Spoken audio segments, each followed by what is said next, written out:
Part 1. The Academy Years. Chapter 1. The Ghost Arrives. The first time Damien Blackwood saw her, she was standing in the great hall of the Silverwood Academy, a solitary island in a sea of chattering nobles and pedigreed purebloods.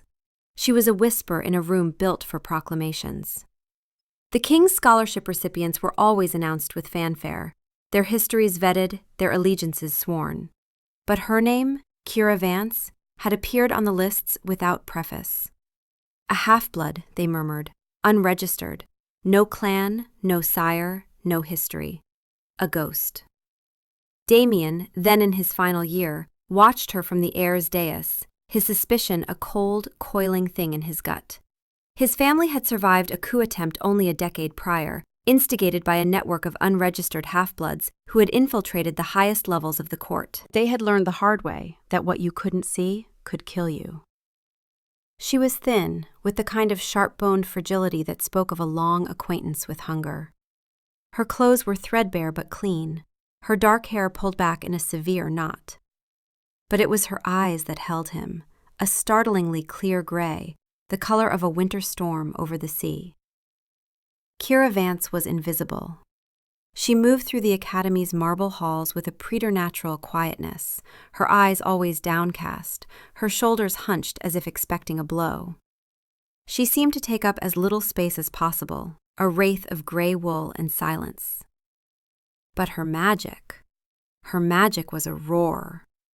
In the training sales, where others wrestled with complex elemental matrices, she wove threads of pure energy with an instinctual grace that defied her lack of formal training. She was a prodigy, a weapon of unknown origin, and her silence was, to Damien, the most damning evidence of all. He had been 15 when the rebellion came. His uncle Varen had led it, using unregistered half-bloods as his spies and assassins. The woman who was his mother's closest handmaiden, who taught him how to read, had tried to poison his mother. His personal guard, a man he'd idolized since childhood, had opened the gate for Varen's soldiers. He could still remember the screams, the smell of fire, the sight of his father's guards cutting down men and women he had known his entire life. They had put down the rebellion. Varen was executed. But the fear never went away. His father became obsessed with security, and Damien learned that trust was a liability, that anyone could be a traitor, that the people who seemed the most harmless were often the most dangerous. When Kira Vance arrived at the Academy, a ghost with no history, no family, a scholarship that appeared out of nowhere, she was the exact image of the threat he'd been trained his whole life to see. He approached her once, in the library, under the guise of a senior student offering mentorship. He'd cornered her between shelves of ancient grimoires, the air thick with the scent of dust and decaying paper. "Kira Vance," he'd said, his voice deliberately low and resonant, the way he'd been taught to command attention. "You're making quite a name for yourself." She didn't look up from the book in her hands. He could see the pulse beating in the delicate skin of her throat, a frantic little bird trapped in a cage of bone. Her only response was to pull her threadbare cloak tighter around herself. Her stillness was an insult. It was a wall he couldn't breach, and it infuriated him. "The King's scholarship is a great honor," he pressed, stepping closer, deliberately invading her space. "It requires a certain transparency, a history. You don't seem to have one." For the first time, she lifted her head. Those gray eyes met his, and they were not frightened as he'd expected. They were weary, ancient. They held him in their gaze for a long, silent moment, and in them he saw not a spy, but a survivor. It was a fleeting impression, one his paranoia quickly crushed. "I'm here to study," she whispered, her voice rough from disuse. "That's my history." She slid past him then, a wraith of gray and silence, leaving him standing alone in the aisle, the scent of rain and something wild, like crushed herbs, lingering in the air. That was the day he declared war. He reported her to his father, citing his suspicions. The king, ever the diplomat, demanded proof. "Suspicion is not a death sentence, Damien. Bring me facts, not feelings." So Damien resolved to find the proof himself. He investigated obsessively, hired informants, traced records, pursued every lead. Every investigation confirmed the magistrate's documentation. Corvus Vance had registered her as his bastard daughter. The paperwork was flawless. But every dead end felt deliberately obscured. The magistrate had been part of the original investigation into Varen's coup. His credentials were beyond reproach. To Damien, this only made it worse. The perfect documentation, the impeccable history. It was too perfect, too clean. He didn't know that the magistrate was hiding something, just not what Damien thought. So Damien decided to manufacture the proof himself. He would apply pressure until she broke. He would torment her until she confessed. He would make her scream her secrets to the entire academy, and he would be vindicated. It was a righteous crusade. He was protecting his family, his kingdom. He was sure of it. Chapter 2. The Isolation. In their second year at the academy, he focused on isolating her. He used his influence, his status as the heir, to turn her into a pariah. He spread whispers that she was unstable, that her magic was uncontrolled, that she stole from other students. Lies, all of them, but lies were a currency he spent freely. He was careful, operating within plausible deniability. He never bullied her directly. He created systems where others did it for him. Students who had once offered her a tentative smile now crossed the corridor to avoid her. Study groups she tried to join would dissolve into awkward silence upon her arrival. Teachers, influenced by his subtle poison, began to scrutinize her work with suspicion, looking for plagiarism, for cheating, for any sign of the duplicity he assured them was there. Professor Alara Sterling, a stern but fair pureblood, had noticed. She'd tried to protect Kira in small ways. Extra office hours, gentle encouragement, pointed questions in faculty meetings about the treatment of scholarship students. Damien had been too arrogant to see it then. Years later, she would testify about what she'd witnessed. Her words would be another stone in the cairn of his shame. Chapter 3. The Warding Exam. With dark satisfaction turning to tension, he remembered one incident with a clarity that would burn him like a brand for the rest of his life. There was a mandatory collaborative project in advanced warding theory in their third year. Students were to pair up to construct a multi-layered defensive shield capable of repelling a Tier 4 energy assault. It was the final exam, worth half their grade. No one would partner with Kira. She was left alone, the last student standing as the others formed their pairs. Professor Sterling had looked at her with pity. "You may complete the project alone, Miss Vance," she'd said, her voice echoing in the suddenly silent amphitheater. "You will be graded on the same scale, however. I suggest you begin immediately." Damien had watched from his seat, a cold knot of satisfaction in his chest. This was it. This would be the test she couldn't pass. A Tier 4 ward was nearly impossible for a single caster to erect and maintain. She would fail. She would be exposed as a fraud, her vaunted talent not enough to overcome the obstacle he had built for her. He expected her to protest, to weep, to finally break. Instead, she had simply nodded, gathered her materials, and walked to the most remote casting circle in the chamber. For the next 3 weeks, she was a ghost in the Academy's library and a titan in the training salle. She barely ate, her already thin frame becoming gaunt. He would see her at all hours, poring over ancient texts, her face illuminated by the flickering light of a single candle, her expression one of fierce, desperate concentration. Other students whispered that she was going mad. Damien told them she was growing desperate, that her cover was about to be blown. On the day of the exam, she looked like a wraith. Her uniform hung off her, and her gray eyes were sunk deep into shadowed sockets, but they burned with a feverish light. One by one, the pairs presented their wards. Most held for a few seconds against the energy beam before shattering. Damien and his partner, a brawny pureblood named Thane, managed to hold theirs for a full minute, a new academy record.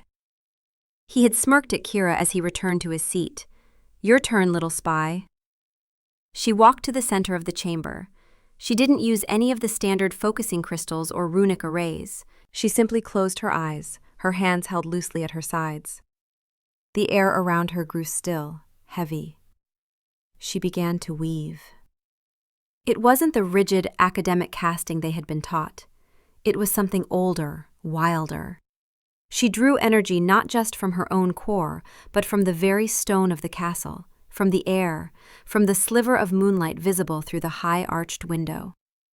Light coalesced around her, not in a single, solid shield, but in dozens of shimmering, overlapping layers, like the petals of a luminous rose or the scales of a celestial dragon. Each layer moved independently, shifting and flowing, absorbing and redirecting the energy that struck it. It was beautiful. It was terrifying. It was impossible. Professor Sterling activated the energy cannon. The beam of raw power, crackling and white-hot, slammed into Kira's ward. The outer layer flared and dissolved, but the one beneath it held, and the one beneath that. The ward buckled and groaned, but it did not break. Kira's body shook with the strain, a fine trickle of blood leaking from her nose, but her eyes remained closed, her concentration absolute. 1 minute passed. The new record. 2 minutes. The chamber was utterly silent, the only sound the hum of the cannon and Kira's ragged breaths. 3 minutes. Professor Sterling, her face pale with shock, shut down the cannon. The ward dissolved into a shower of fading motes, leaving Kira standing alone in the circle, swaying with exhaustion. She had not only passed, she had redefined what was possible. She had proven him wrong. And Damien had hated her for it more than ever.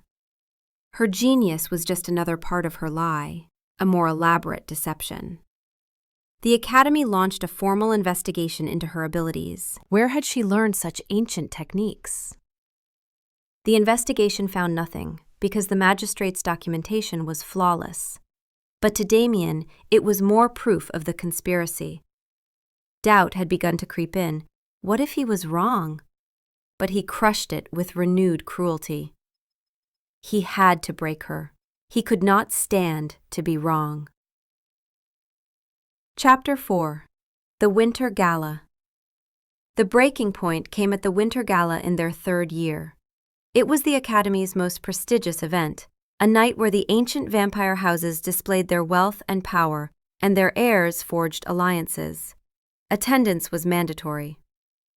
Damien knew Kira had no gown, no money, no allies. He knew she would be utterly alone and out of place. He'd arranged it all with a sociopath's precision. He bribed the dormitory mistress to lose the plain, serviceable dress the Academy provided for scholarship students. He made sure her name was at the top of the list for the ceremonial procession into the ballroom, guaranteeing she would be the first person everyone saw. He wanted to see her humiliated, to watch her spirit finally crumble under the weight of public shame. He envisioned her either failing to appear, earning a severe reprimand, or showing up in her worn daily uniform, a walking symbol of her otherness. He stood near the grand entrance with his coterie, a smug, expectant smile on his face. The trumpets sounded, the great oak doors swung open, and Kira Vance walked in. She wasn't wearing a gown of silk or velvet. She wore a simple dress of dark gray wool, the same one she wore to class every day. But she had transformed it. She had painstakingly embroidered the hem and cuffs with silver thread in complex, swirling patterns that seemed to catch and hold the light. They were ancient protection runes, woven with such skill that they seemed to shimmer with their own inner power. Her dark hair, usually tied back in a severe knot, was loose, falling in soft waves around her shoulders. She wore no jewelry, no makeup. She was stark and simple. And she was the most breathtakingly beautiful person in the room. A hush fell over the assembled nobles. They were looking at a work of art, a display of raw talent and defiant grace that eclipsed all their gaudy finery. She walked with her head held high, her gray eyes sweeping over the crowd with that same unnerving calm. She didn't look at Damien, but he felt her gaze pass over him, an acknowledgement of his pathetic little plot and her complete and utter triumph over it. She had not only refused to be broken, she had taken his weapon and reforged it into a crown. He felt a surge of fury so potent it made him dizzy. It was mingled with something else, something he refused to name, a grudging, infuriating flicker of admiration. Later that night, he found her alone in the gardens, seeking refuge from the stifling ballroom. The air was cold, smelling of frost and damp earth. She was standing by a frozen fountain, her breath pluming in the moonlight. This was his chance. No audience, no pretense, just him and her and the crushing weight of his frustration. "That was quite a performance," he said, his voice dripping with venom. She turned slowly. "I was told attendance was mandatory." "You enjoy this, don't you?" he snarled, stalking toward her. "This game, the silent martyr, the misunderstood genius. You think you're better than all of us." "No," she said, her voice quiet but firm. "I just want to be left alone." "You are a spy," he hissed, grabbing her arm. Her bones felt as fragile as a bird's beneath his fingers. He expected her to flinch, to cry out. She did neither. She simply went completely still, the freeze response of someone who had learned that fighting back only made it worse. She looked down at his hand on her arm, then back up at his face. And her expression was not one of fear, but of pity. A deep, profound pity that enraged him more than any defiance. "You see enemies everywhere," she whispered, "even in someone who just wants to survive." And then the rage drained out of him, replaced by a confusion so profound it felt like vertigo. He shoved her away from him, hard. She stumbled back, catching herself on the lip of the frozen fountain. The pity in her eyes was gone, replaced by that familiar, weary resignation. He had proven her right, whatever she had been thinking. "Stay away from me," he growled, his voice shaking with a mixture of rage and a confusion he couldn't stand. He turned and stormed back toward the light and noise of the ballroom, leaving her alone in the cold, silent dark. He did not see her wrap her arms around herself, a tremor finally running through her body. He did not see the single tear that traced a path down her cheek before freezing in the winter air. He saw only his own righteous anger and used it to blind himself. Chapter 5. The Final Year. Their final year passed in bitter stalemate. Damien's crusade had reached its limits. He had isolated her completely, turned her into a ghost in a school full of people. She spoke to no one. She ate alone. She studied alone. She existed in a bubble of profound, impenetrable solitude. And yet she excelled. Every exam, every project, every demonstration of skill, she surpassed them all. Her grades were flawless. Her magic was unmatched. She was graduating with the highest honors the Academy had ever awarded. He had failed. 4 years of torment, and he had no confession, no proof, no victory. Just a woman who had survived him and would walk away with her secrets intact. But what Damien didn't know was that Kira had been fighting a war on 2 fronts. Throughout her time at the Academy, she had been feeding information to the magistrate. Small things, useless things. Damien's class schedule, what he ate for breakfast, which professors he liked. Things any servant could have known, passed through dead drops and coded letters. The magistrate grew increasingly frustrated. He wanted real intelligence, treason, conspiracy. And in her final year, he gave her an ultimatum. Poison the prince, or he would find her sister Lyra, alive, suffering in a workhouse he controlled, and make her pay for Kira's disobedience. Kira refused. She would face Damien's hatred. She would endure his cruelty.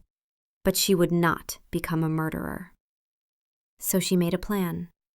She would graduate, she would take her diploma, and she would disappear into a city large enough to swallow her whole, where neither the magistrate nor the prince could ever find her.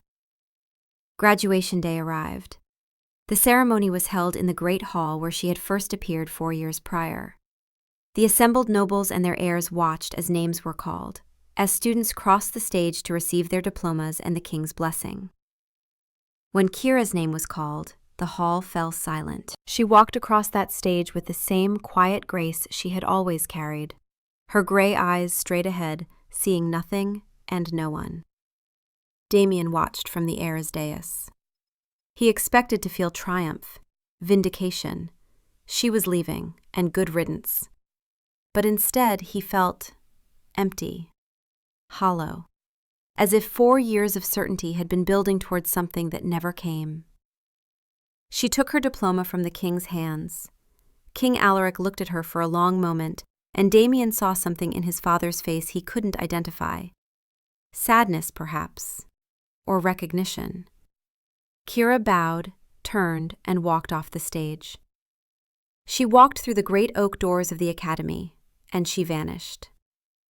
The next morning, when Damien went to find her, to make one last attempt at breaking her silence, he found her dormitory room empty, stripped bare, no possessions, no forwarding address, no trace that she had ever been there at all.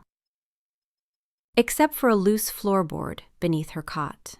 Part 2. The Discovery. Chapter 6. The Letters. He found them by accident. He was searching for proof, for anything she might have left behind. His fingers caught on the edge of the loose board, and when he pried it up, there was a small space beneath. Inside were letters, dozens of them, written on cheap paper in a hand that trembled just enough to blur the ink. They were addressed to someone named Lyra. I write to you because I cannot speak your name aloud. To speak it is to remember your face in the moments before they took you, and I cannot bear that memory. He read them all, every single one. He knelt on that dusty floor as the sun moved across the sky, as shadows lengthened and the academy grew quiet around him. He learned that Kira and Lyra had been found together, 2 half-blood orphans hiding in the ruins of a village. Corvus Vance, then a junior magistrate, had been overseeing the census. He saw Kira's nascent magical talent and registered her as his own bastard, a secret to be kept and cultivated. Lyra, who had no magic, was deemed useless. She was sold to a workhouse. Kira never saw her again. She didn't even know if her sister was alive. He keeps me in the basement. He says the dark will help my power grow. I think the dark just helps him forget I am here. He brings food sometimes. Sometimes he forgets. The hunger is a hollow ache, but the cold is worse. It gets into your bones. I try to weave little threads of warmth from the energy in the stone, but I am not strong enough yet. Her chronicle of abuse was written in a stark, factual tone that made it all the more horrifying. There was no self-pity, only observation. The beatings were lessons in discipline. The starvation was a way to purify the body for magic. The isolation was a necessary precaution. She documented it all for a sister she thought was dead, the only witness she would ever have. And then there was the part about the academy. I have received a scholarship. The magistrate arranged it. He says it is time for me to be useful. He wants me to watch the royal family. He wants me to report on the prince. He says if I do not, he will fine Lyra and make her suffer for my disobedience. I do not know if he is lying. I cannot take the chance. The words hit him with the force of a physical blow. She hadn't been a spy. She had been a slave, a child blackmailed with the threat of her sister's torture. Her silence had not been guilt. It had been a shield against the magistrate's demands and a shield against him. She had been trapped between 2 monsters and had chosen to face the one who only tormented her spirit, not the one who owned her soul. He kept reading. She wrote about classes, about the other students, about the impossible beauty of the Academy's libraries. And then she wrote about him. There were several entries about his campaign of cruelty. Each one was brief, factual, devoid of emotion.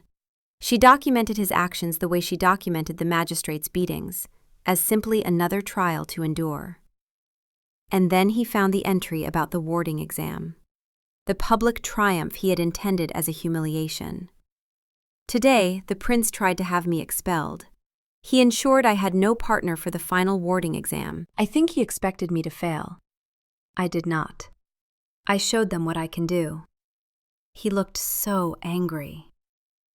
His cruelty cannot starve me. The Academy feeds me. For the first time in my life, I sleep in a warm bed. His hatred is a price I can pay for this. His years of systematic psychological torture, the apex of his cunning and cruelty, were a relief to her, a step up from the quiet, suffocating horror of her childhood.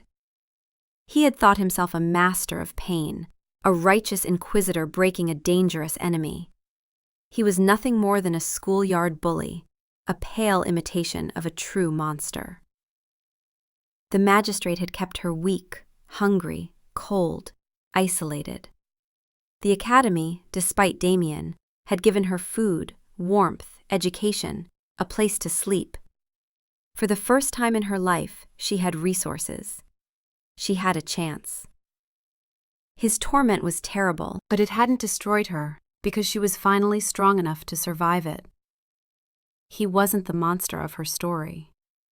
He was a footnote, a manageable obstacle in a life full of true horrors. The sun had set. The room was dark. Damien sat on the floor surrounded by letters written in a shaking hand and understood that the only villain in this story was him. Chapter 7. The Reckoning. He went to his father that night. He walked through the castle's corridors like a ghost, the letters clutched in his hands. He didn't knock on the door to the king's study. He simply walked in. King Alaric Blackwood looked up from his desk, took one look at his son's face, and dismissed his advisors with a gesture. When they were alone, Damien placed the letters on the desk. "I was wrong," he said. His voice sounded strange to his own ears, hollow. "About Kira Vance. I was wrong about everything."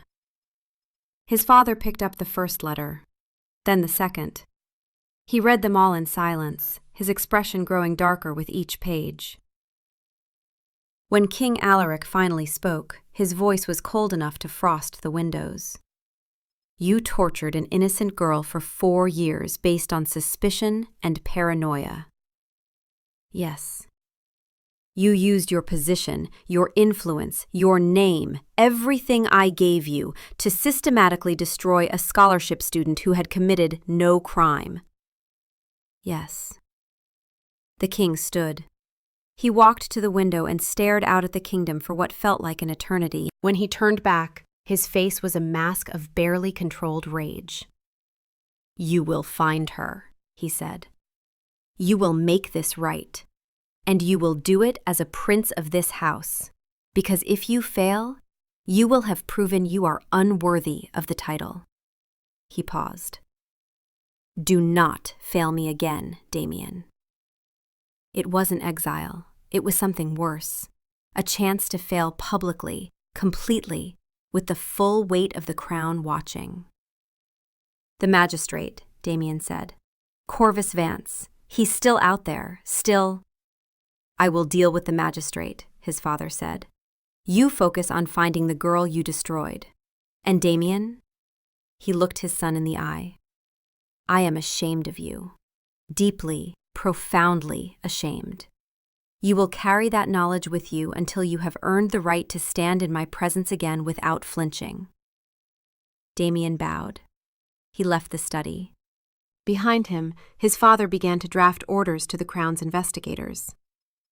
The court would know. Everyone would know. The whispers began immediately. The prince who tortured an innocent. The heir who saw conspiracies in shadows. Damien barely heard them. He had already begun to search. Chapter 8. The Search. With exhaustion building over time, the search took 3 years. 3 years of his father's quiet disappointment, of the court's whispering judgment. Damien dismantled his life to find hers. He poured the Blackwood fortune into a network of informants, tracing whispers of a dark-haired healer with quiet hands and eyes that saw too much. He followed false leads from the frozen north to the southern sea, each dead end a fresh lash of his own guilt. He grew thin. The certainty that had defined him curdled into a hollow, aching obsession. Meanwhile, the Crown's investigation into Corvus Vance was swift and brutal. The magistrate had been careful, but not careful enough. Damien's father unleashed the full investigative power of the throne, and within months they had uncovered a lifetime of corruption. Unregistered children bought and sold, forgeries, blackmail, and a workhouse outside the capital where a young woman named Lyra had been suffering for 15 years. The evidence was irrefutable. The magistrate, facing public disgrace and eternal imprisonment, took his own life in his opulent study. Lyra was freed. The king himself sent emissaries to bring her to the capital, to offer her reparations, safety, a new life. But Kira didn't know any of this. She had vanished too completely. And then, 2 years and 11 months into the search, a breakthrough. A name spoken by a grateful mother in a back alley clinic in a city that thrived on forgetting. Kira. She was working as a healer in the industrial district, treating the poor and the desperate for whatever they could afford to pay. Sometimes nothing at all. Damien stood outside the converted warehouse where she lived and worked for an entire day before he found the courage to climb the stairs. He had spent 3 years imagining this moment. He had rehearsed speeches, apologies, confessions. But when he finally stood outside her door, all his carefully planned words fled. He raised his hand to knock, and stopped. What right did he have to disturb her peace? What right did he have to ask for anything? He lowered his hand. He sat down on the landing outside her door, and he waited. Part 3. The Vigil. Chapter 9. The Door.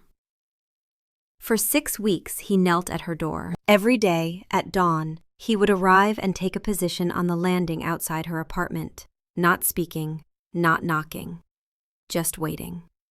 A silent vigil of atonement. The warehouse landlord threatened to call the city guard. Damien bought the building. The neighbors complained about the wealthy eccentric camping on their landing. He paid them enough to make them look the other way. The local street children began leaving him scraps of food, as if he were a stray dog. He ate them. He was grateful. Sometimes, on the coldest nights, he would wake to find a bowl of broth left outside the door, still warm. She never did it when he could see her, but he knew it was her. He was a statue, carved from regret. The rain fell, the city hummed its dissonant song, and Damien Blackwood, the prince who had everything, waited for a woman who had nothing to give him the one thing he now craved above all else: a chance to beg for forgiveness. On the 43rd day, the door opened. The sun was just beginning to bleed over the city's grimy skyline, casting long, skeletal shadows across the warehouse landing. Kira stood in the doorway, wrapped in a thick, mended sweater that swallowed her frame. She held a steaming mug in her hands. For a moment, he thought she might throw it at him. He almost hoped she would. Instead, she looked at the spot on the floor beside her door, then back at him. She didn't speak a word. It was an invitation of a sort, an acknowledgement.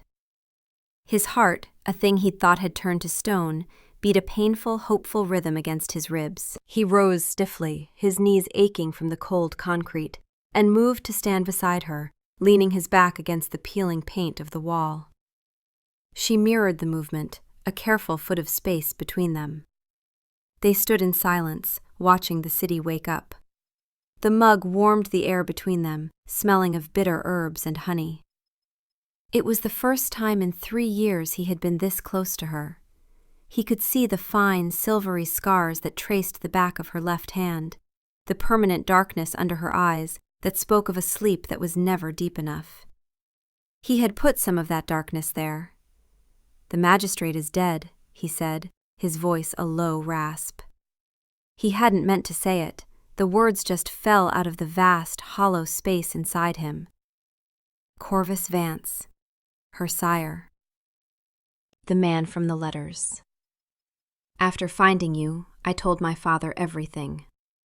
He unleashed the full investigative power of the crown. It didn't take long to uncover a lifetime of corruption. Unregistered children bought and sold, cruelty hidden behind a veneer of civic duty. He paused. And Lyra. They found Lyra. She's safe now. Free. Your father offered her reparations, a home, protection. Kira's reaction was a slow, deliberate sip from her mug. She didn't flinch. She didn't smile. Her expression remained as still and unreadable as a frozen lake. "I know," she said. Her voice was the same quiet, rough thing he remembered, but it held a new weight now. The weight of freedom, perhaps, or maybe just the weight of more sorrow. "Your father, the king, sent an emissary. He offered me reparations as well." She turned her head, and her gray eyes met his. "I refused the money." Of course she had. Blackwood money was blood money to her. His money. "Kira," he began, the name a prayer and a curse on his tongue. I'm sorry. I was wrong. I broke you. I am a monster." The words were a frantic, screaming mob in his head, but none of them could force their way past his lips. They were inadequate, pathetic. How could he apologize for a sin so vast? She saved him from the effort. "Why are you here, Damien?" she asked, her tone flat, devoid of curiosity. It was a simple question, but it carried the weight of a final judgment. "To apologize," he managed, the words tasting like ash. "That's not a reason," she said, turning her gaze back to the city. "That's an excuse. You're here because your guilt is heavy and you want me to help you set it down." "I won't." She took another sip of her tea. "My back is not strong enough to carry your burdens, Prince Blackwood. I am still learning how to carry my own." She finished her tea, the silence stretching between them, thick and suffocating. He thought she would go back inside, that this small, fragile truce was over. But she stayed. She stayed until the mug in her hands grew cold, and the sun was fully above the horizon, and the city below was roaring with life. They didn't speak again. But she hadn't closed the door. It was the smallest of victories, but it felt like the dawn of a new world. Chapter 10. The Lists. He continued to come. Every morning at dawn he would arrive and stand beside her on the small balcony. She would hand him a mug of her bitter herbal tea, and they would watch the sunrise over the city in silence. Days turned into weeks. Weeks turned into months. They rarely spoke. There was no need. The silence between them was no longer a battlefield or a void. It was a space they shared. One morning, 6 months into his vigil, there was a folded piece of paper tucked under a small stone on the landing. His hands trembled as he opened it. It was not a letter. It was a list. Names. 10 of them. Underneath a single sentence in her familiar, slightly shaky hand. They need medical supplies, specific tinctures for blood fade and wraith cough. The city apothecaries won't sell to them. It wasn't forgiveness. It wasn't an invitation. But it was a task. It was a crack in the wall of her silence. It was the first time she had ever asked him for anything. He spent the entire day hunting down the rarest of ingredients, leveraging his name and his wealth to bypass the city's prejudiced bylaws. He had the supplies delivered by a courier that evening, along with a note. Anything else? The next morning, there was another list, and the morning after that. For weeks they communicated this way, through lists of needs. Blankets, books, warding stones, winter clothes for girls who had none, medical equipment, teaching materials. He became her quartermaster, her silent, efficient supplier. He never asked to see her. He never pushed for more. He simply filled the needs she identified. He was learning a new language. Not the language of commands and demands he had been raised on, but a language of service, of quiet attention. He was learning to listen to what she didn't say. And in the space between the lists, in the careful, impersonal requests, he began to hope that she was, perhaps, teaching him how to be a man she could one day speak to. Chapter 11. The Haven. After 8 months of his silent vigil and the careful exchange of lists, Damien realized that grand gestures of destruction, like the toppling of the magistrate, meant nothing to her. Perhaps a grand gesture of creation would. He purchased the derelict textile mill across the river from her warehouse, a hulking brick behemoth with shattered windows like vacant eyes. He hired the best architects, the most compassionate counselors, the most patient teachers.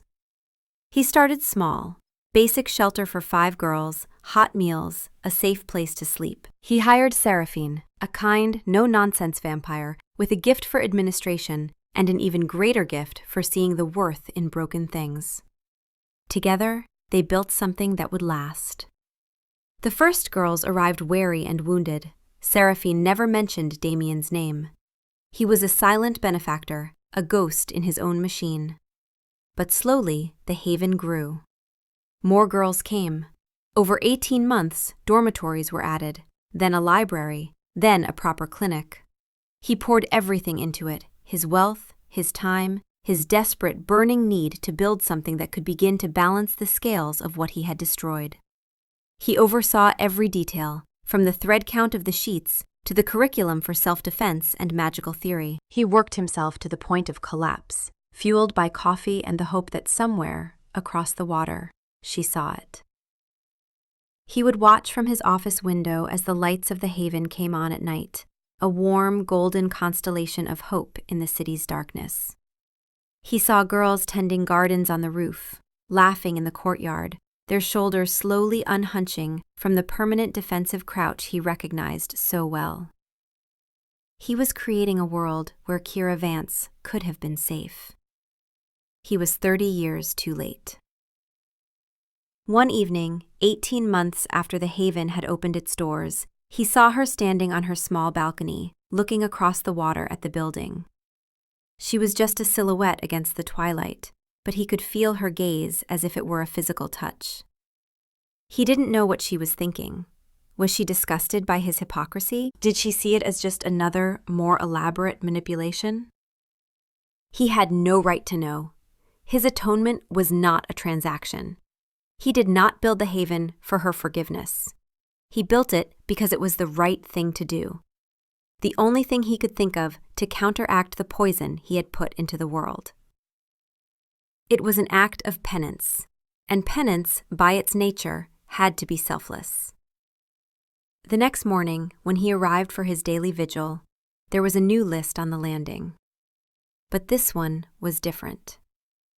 The haven needs a proper healer. Seraphine does her best, but she's an administrator. The girls have wounds. Not all of them are visible. They need someone who understands. And beneath it, in smaller letters, they need me. Part 4. The Healing. Chapter 12. The Confession. 2 days later, he found her waiting for him on the landing. Not in the doorway, but sitting on the top step, her knees drawn to her chest. There was no list. He stopped a few feet away, his heart pounding a nervous, uncertain rhythm. The air was changing, growing warmer. Spring was beginning to whisper through the city's grime. The haven needs a proper healer, she said, not looking at him. She repeated what she'd written. The girls have wounds, not all of them are visible. They need someone who understands.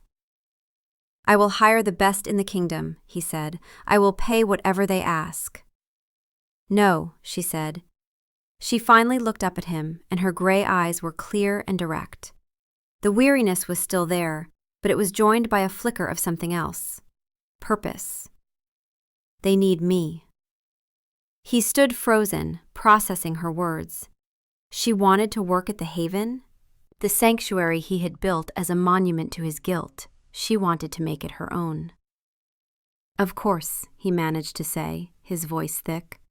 The clinic is yours. Anything you need. Staff, supplies, equipment. It's all yours. I have one condition, she said, her gaze unwavering. He braced himself. He would give her anything. His title, his fortune, his own blood. I want you to tell me why, she said. Why you hated me so much. The question was quiet, but it landed like a thunderclap. It was the one thing he didn't know how to give her. The truth was ugly, shameful. It exposed him not as a misguided prince, but as a frightened, arrogant boy. He took a breath. He owed her this. He owed her everything. He sat down on the step below her, not looking at her, but at his own hands resting on his knees. They looked like a stranger's hands. 10 years before I came to the academy, he began, his voice low. There was a rebellion, a coup attempt. It was led by my uncle, my father's younger brother, Varen. He had never spoken of this to anyone outside the immediate family. It was the Blackwoods' great shame. Varen used unregistered half-bloods, people with no records, no allegiances. They were his spies, his assassins. They infiltrated every level of the court. The woman who was my mother's closest handmaiden, who taught me how to read, she was one of them. She tried to poison my mother. My personal guard, a man I'd idolized since I was a child, he opened the gate for Varen's soldiers. He could still remember the screams, the smell of fire, the sight of his father's guards cutting down men and women he had known his entire life. He had been 15. We put down the rebellion, he continued. Varen was executed. But the fear, it never went away. My father became cautious, obsessed with security, and I learned that trust was a liability, that anyone could be a traitor, that the people who seemed the most harmless were often the most dangerous. He finally risked a glance at her. She was listening, her expression unreadable, her hands clasped around her knees. When you arrived at the academy, you were a ghost. No history, no family, a scholarship that appeared out of nowhere. You were brilliant, powerful, and silent.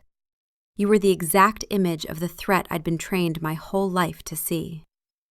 I investigated you obsessively, hired informants, traced every record. Every investigation confirmed the magistrate's story. His documentation was perfect because he was part of the system that created it, part of the original investigation into Varen's coup. His credentials were beyond reproach. But every dead end I hit felt deliberately obscured. Because they were. He was hiding what he'd done to you. But to me, it was proof of conspiracy. Every time you refused to speak, every time you hid, it was confirmation. I saw Varen's spies in your silence. I saw the handmaiden's betrayal in your eyes. He looked away. I built a story about you in my head, and I hated you for it. I needed you to be a monster, because if you weren't, then I was. The silence that followed was vast and deep. He had laid his own ugliness at her feet, a final, wretched offering. He waited for her judgment, for the disgust, the condemnation. I see, she said, after a long time. It was all she said. She stood up, brushing the dust from her clothes. I will start at the clinic tomorrow. She went inside and closed the door, leaving him alone on the steps with the raw, open wound of his confession and the terrifying, fragile seed of her understanding. Chapter 13. Transformation. Her presence transformed the Haven. She moved into a small apartment above the clinic, and the building seemed to breathe with her. The girls, who had been wary and closed off, began to open up to her.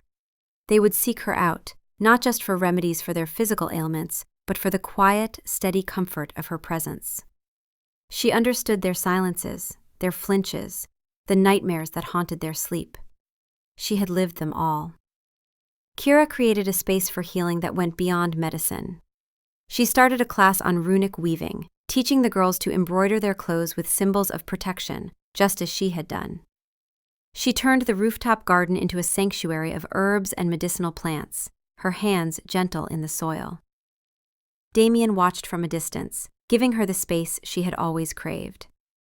He still managed the haven's finances, still handled the logistics, but he never interfered with her work. He was the foundation.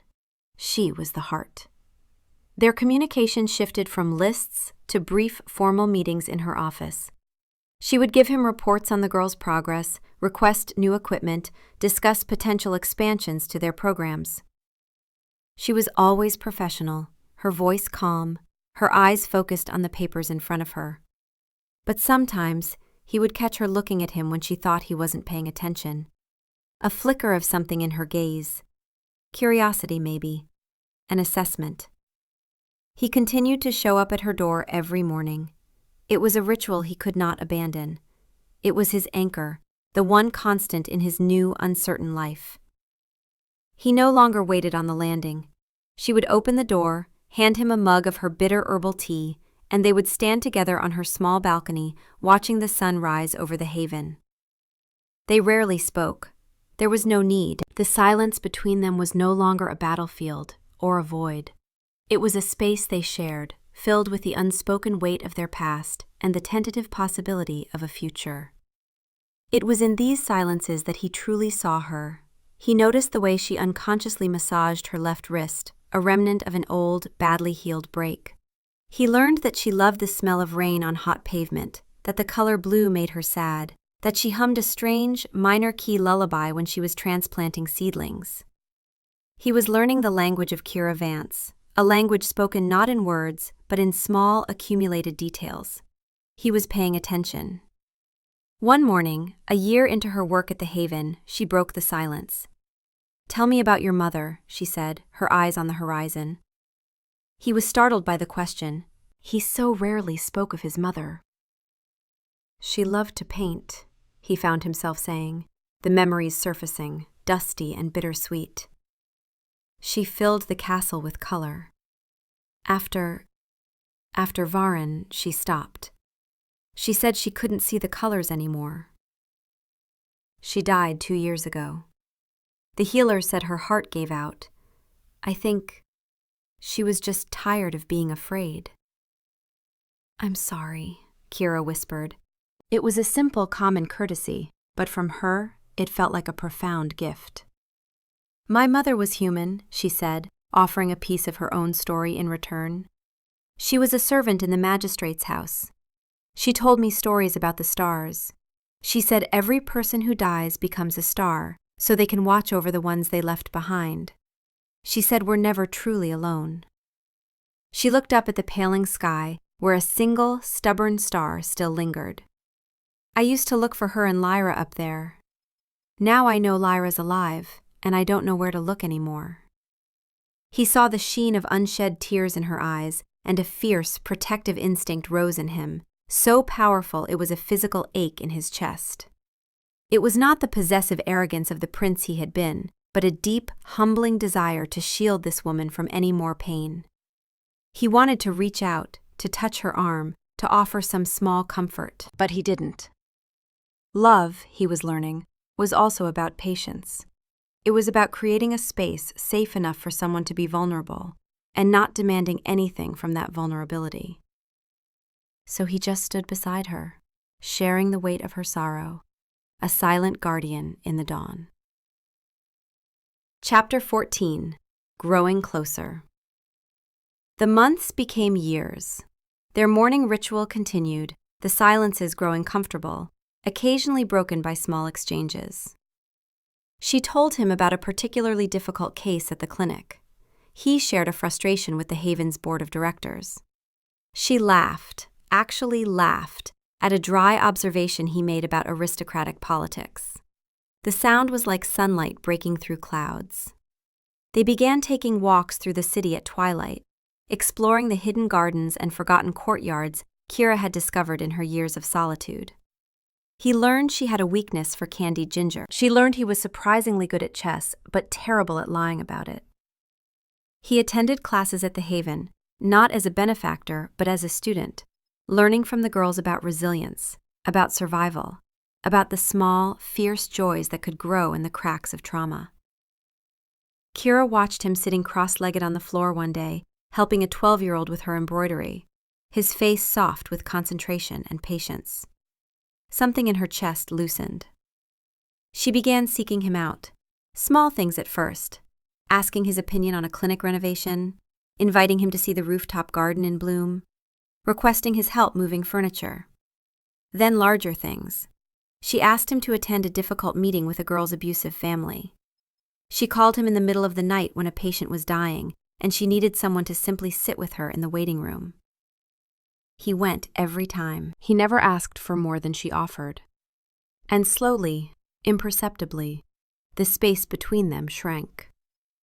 One evening, 3 years into their redemption, after a particularly long day at the Haven, she fell asleep on the small sofa in her office.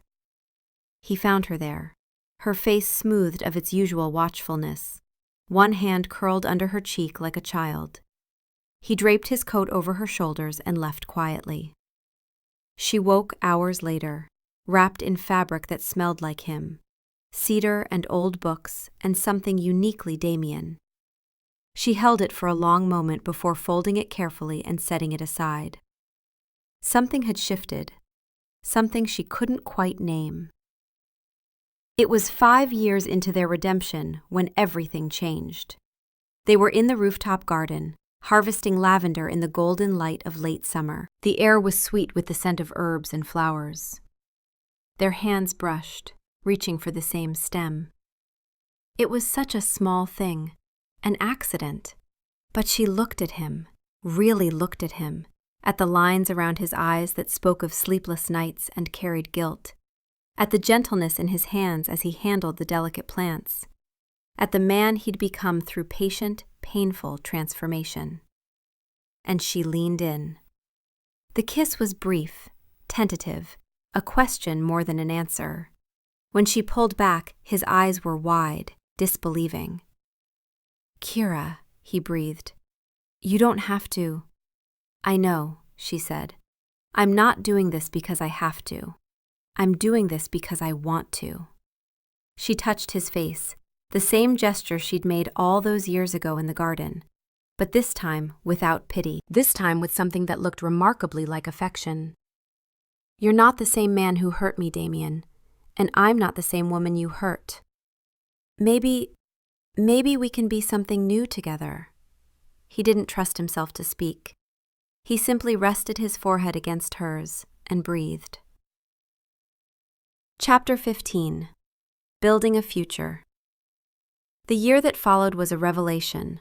They were together, truly together, learning each other not as torturer and victim, not as benefactor and recipient, but as equals, as partners, as people who chose each other daily. They were careful with each other. Kira set the pace and Damien followed. Some days she wanted closeness, sought his hand during their morning tea, leaned against him as they walked through the city. Other days she needed space, and he gave it without question. He shared his own vulnerabilities with her, his nightmares about the coup, his complicated relationship with his father, his fear of becoming like his uncle, his terror that he would wake up one day and find he'd reverted to the arrogant, paranoid prince he'd been. She listened. She didn't absolve him. She didn't tell him his fears were baseless. She simply sat with him in them, the way he sat with her in hers. They discovered shared interests. Both loved ancient magical theory. Both were early risers. Both found solace in gardens and growing things. They would spend hours in the Haven's rooftop sanctuary, hands in the soil, talking about everything and nothing. The girls at the Haven noticed. They would giggle when Damien visited, whispering about the way he looked at Kira, the way she smiled more when he was near. Seraphine simply nodded knowingly and said nothing. One evening, Kira invited him to dinner in her small apartment. She cooked, badly, she admitted with a laugh, and they ate by candlelight, talking late into the night. When he moved to leave, she asked him to stay. He did, and when he woke the next morning with her curled against him, the early light streaming through the window, he felt something he hadn't felt in years: peace. 6 years into their redemption, Damien began to prepare. He spent weeks ensuring everything was in place. He legally transferred the haven to an independent trust, removing both himself and Kira from direct control. Neither of them could manipulate it. It would stand on its own. He established a separate trust fund in Kira's name, wealth that was entirely hers that he could never touch. He wanted to ensure she could walk away from him at any moment without losing anything. Because love, he'd learned, was only real when it was free. He commissioned a ring from a craftsman in the city, simple, elegant, 2 intertwined branches in pale silver, with a single gray diamond the color of her eyes nestled in the center. It was not a prince's ring. It was a gardener's, a healer's. It was hers. Part 5. The Proposal. Chapter 16. The Question. The day he asked her to marry him, it was raining. A soft, steady spring rain that washed the city clean and filled the air with the scent of wet earth and new life. He hadn't planned to propose that day. He had come to her clinic to drop off some paperwork and found her sitting on the floor, surrounded by a group of the haven's youngest residents. She was showing them how to weave threads of light into glowing, harmless shapes, butterflies and birds and dancing sprites that flitted around the room, casting a warm, magical glow.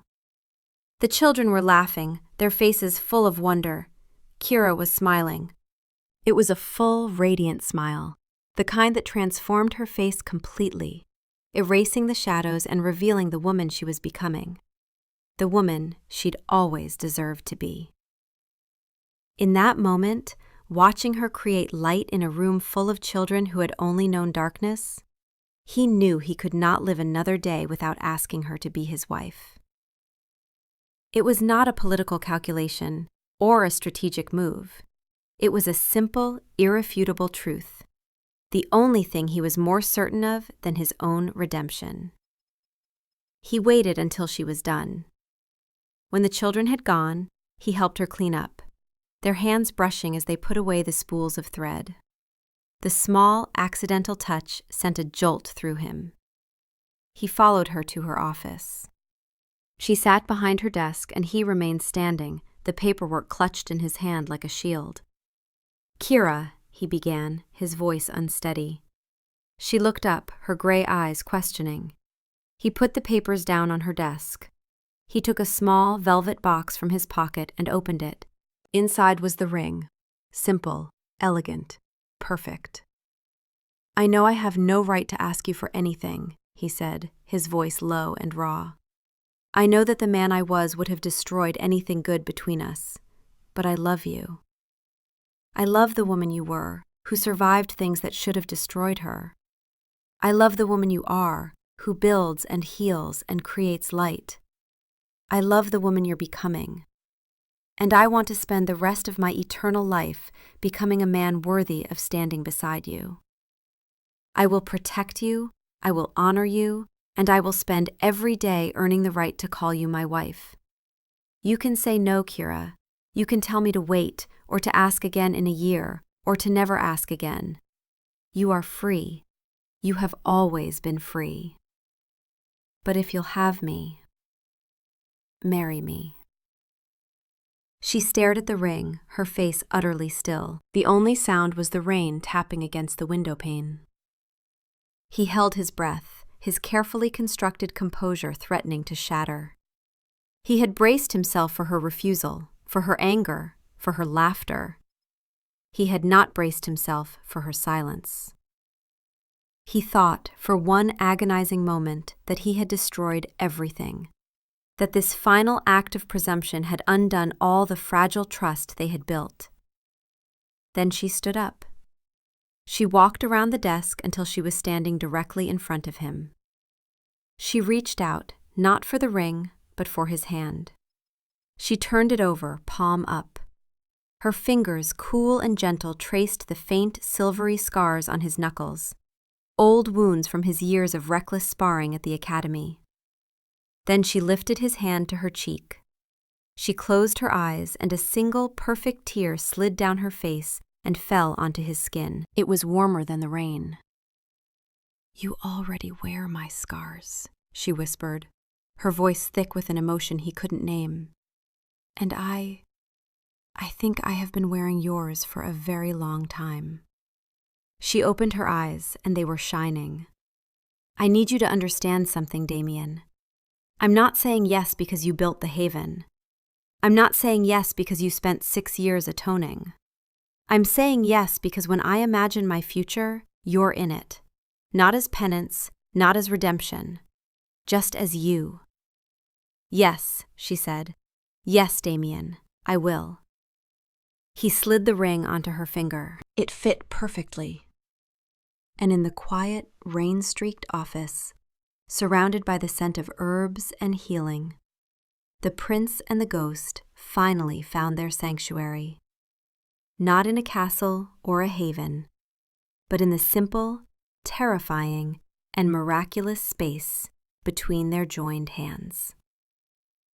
Outside, the rain continued to fall, washing the city clean. And in the distance, across the water, the lights of the haven glowed warm against the twilight. A constellation of hope built from ashes, proof that even the most broken things could be made whole again. Epilogue. They married in the spring, in the rooftop garden of the haven, surrounded by the girls they'd both come to love.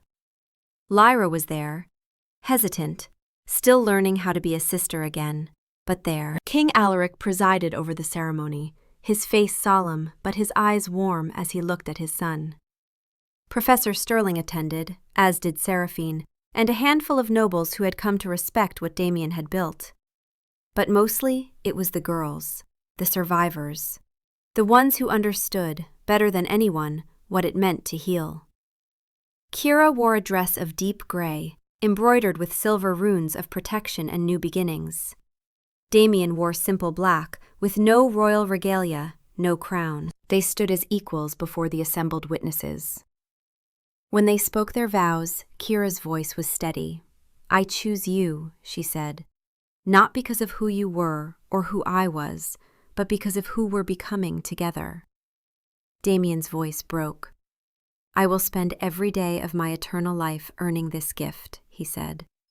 "I will love you, protect you, and stand beside you. Not as your savior, not as your prince, but as your partner." They kissed as the sun set over the city, and the girls cheered. And for the first time in either of their lives, the future felt not like a burden, but like a promise. Years later, when people asked Kira about her marriage, about how she could love a man who had once hurt her so deeply, she would smile that quiet smile and say simply, "He's not that man anymore, and I'm not that girl. We built something new from the ruins." And Damien, when asked how he'd earned her forgiveness, would shake his head. "I didn't earn it," he'd say. "Forgiveness isn't something you earn, it's something you're given, if you're lucky enough, and wise enough, to receive it with humility." "What I earned," he would add, "was the right to stand beside her. And I earn it again every single day. Not through grand gestures or perfect words, but through patience, through showing up day after day, through the slow, unglamorous work of becoming better, through choosing again and again to build something good from the ruins of what was destroyed." They had been broken. Now they would heal together. And in the haven across the water, the lights continued to glow, a